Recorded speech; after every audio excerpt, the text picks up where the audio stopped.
This is the Washington Times front page for the final day of April, Thursday, April 30th, 2026. Thanks for joining us. I'm George Gerbo. The Supreme Court has issued a seismic ruling tightening the use of the Voting Rights Act, saying the law can't be used to force states to add more minority congressional districts to their maps unless there's clear evidence of racial discrimination.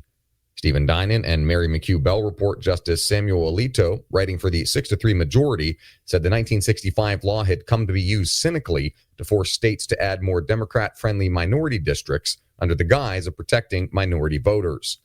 The ruling doesn't strip states of the ability to use race in their decision-making, but it will take away a tool Democrats have used to force Republican-led states in the South to carve out more minority-heavy districts.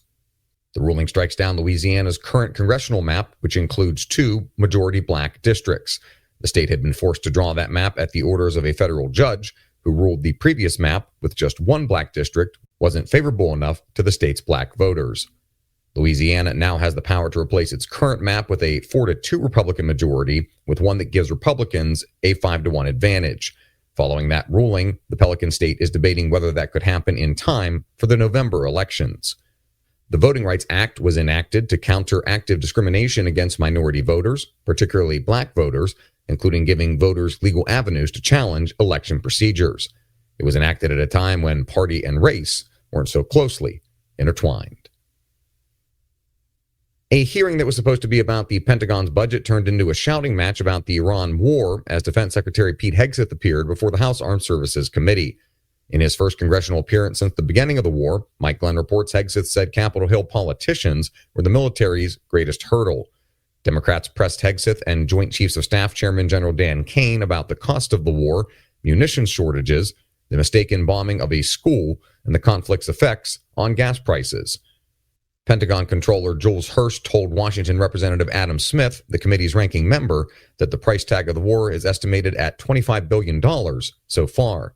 Hegseth refused to answer questions about how much longer the war would last or how much more it could cost. House Republican leaders have negotiated their way through fierce intra-party opposition to pass a 3-year reauthorization of the Foreign Intelligence Surveillance Act. Kerry Pickett and Lindsey McPherson report the bill passed 235 to 191.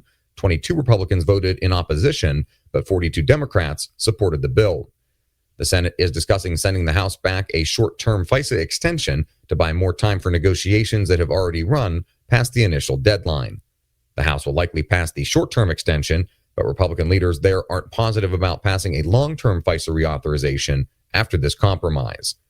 The House also voted 215 to 211 to adopt a Senate-approved budget resolution needed to begin the filibuster-proof reconciliation process that Republicans plan to use to fund immigration enforcement agencies. And finally, records show a D.C. public schools attorney is teaching psychology classes at a Maryland community college during her work hours, potentially violating ethics rules. Sean Salai reports an organizational chart describes Lynette Collins as an expert on government ethics who represents DCPS in labor disputes. A Montgomery College course catalog also shows Collins is teaching general psychology during the spring semester. A college spokesman confirmed the school employs her as an adjunct faculty member. According to her publicly available financial disclosures, Collins hasn't informed the city she's commuting to another job during office hours.